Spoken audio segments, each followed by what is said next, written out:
I was headed back to Sicily, the big island off the toe of Italy, to start reporting for another book. This one about inner city Palermo, the regional capital. But first, I stopped in Catania to see friends.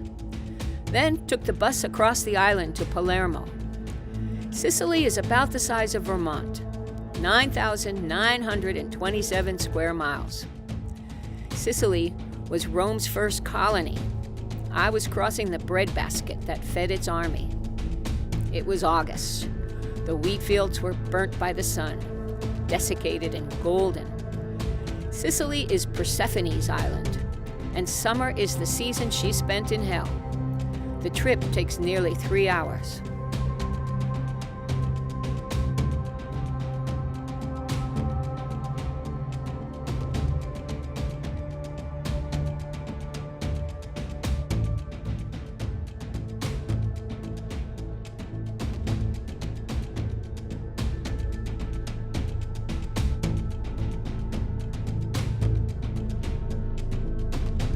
Close to Cefalù, where the highway meets the sea, we passed under Polizzi Generosa, a stone mountain town I'd written so much about. I always sit on the right side of the bus so I can see it. I was here to work on a book, so I left my heavy video equipment at home and took my little flip video camera. It never left my hand or my pocket. Most people thought it was a cell phone, and so didn't feel threatened when I pointed it at them.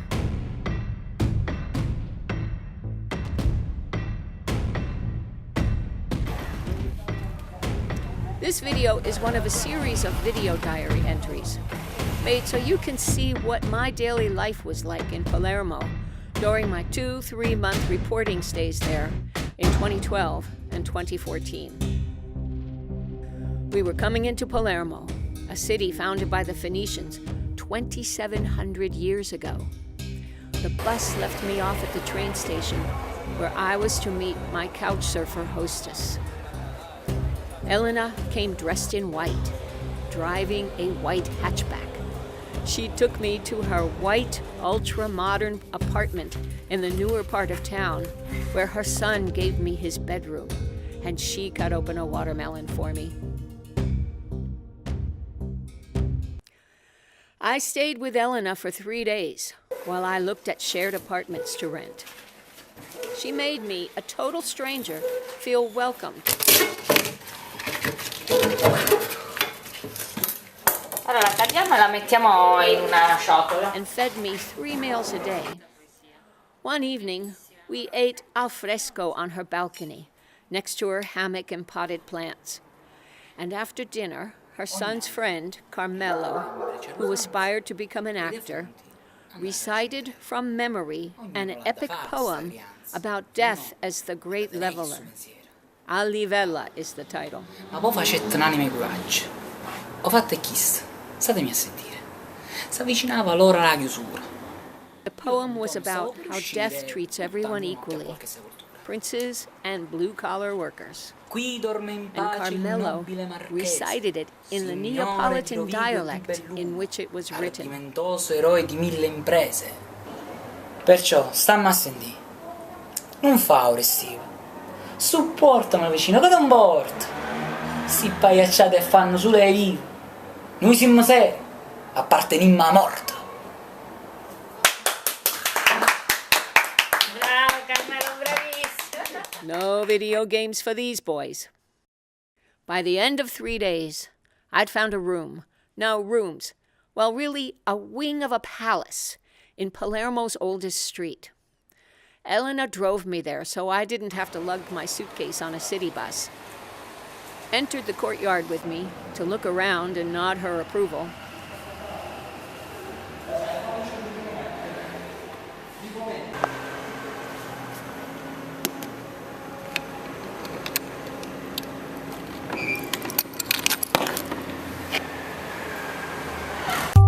And so I started this new life.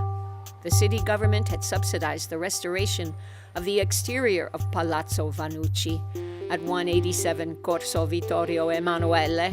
The apartment I'd share with 4 or 5 other renters was on the Piano Nobile, the second floor, that used to house an aristocrat's family.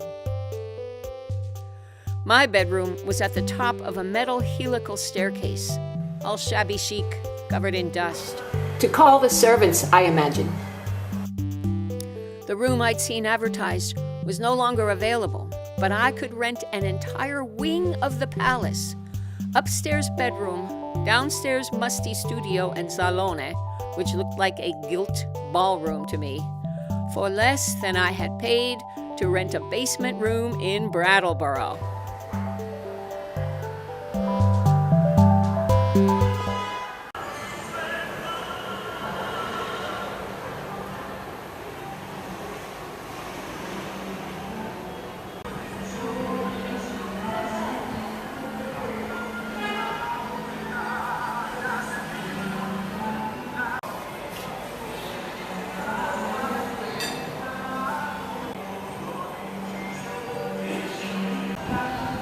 La la la.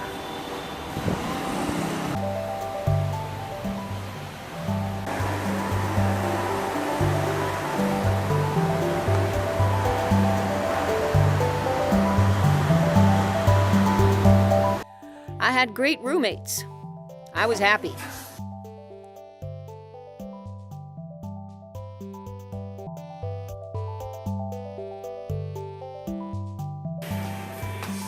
Sto facendo un vegan fly. Lots of horses in this city, mostly rejects from the standardbred racetrack, which became carriage horses for tourists just off the cruise ships. Mission accomplished. I'd found my place in the center of town. I had genial roommates from the States, Germany, Russia, Romania, and Palermo.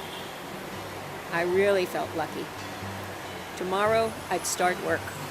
Today, I took a day off, unpacked my swimsuit, hopped a bus, and took it to the beach at Mondello, where I had once lived for a year with a fisherman boyfriend back in 1986.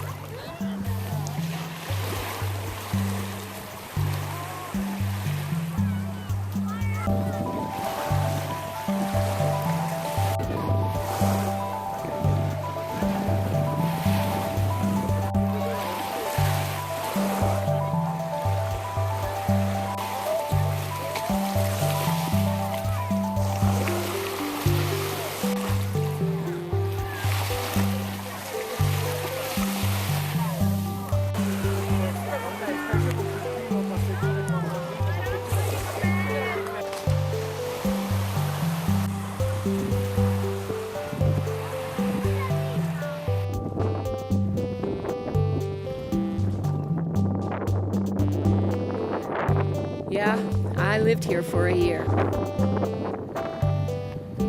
There was the Francesca, the fishing boat he'd named for his mother.